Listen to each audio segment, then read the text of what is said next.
So, ayun, medyo pinipigilan ko yung sarili ko. Kilig pa na kasi single ka ngayon.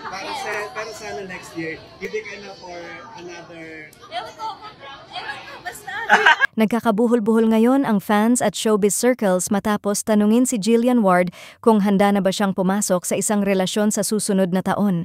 Imbes na diretsong sagot, ang nakuha ng publiko ay isang linya na halos nagpa-wild sa buong fandom.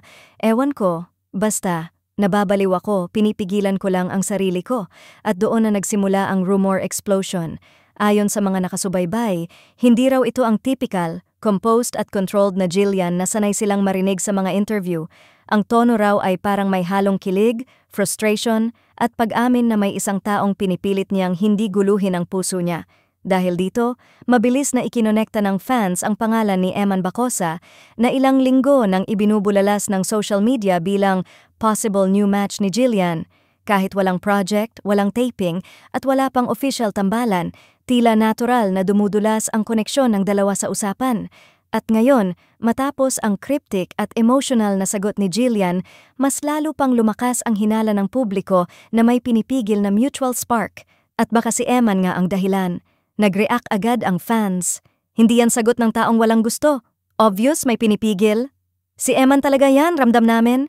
If ever maging sila, riot next year. Kung tambalan, sold out agad.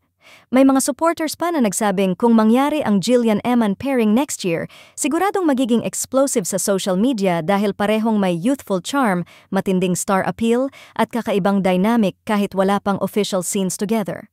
Sa kabilang banda, may ilang nagsasabing baka career-driven pa rin si Jillian kaya hindi makasagot ng diretso. Ngunit hindi maitatanggi na ang kanyang linyang, nababaliw ako, pinipigilan ko lang ang sarili ko, ay parang isang pusong may gustong kumawala, kaya hindi maiwasan ng fans na magbuntong hinala. Hanggang ngayon, nananatiling tahimik si Eman.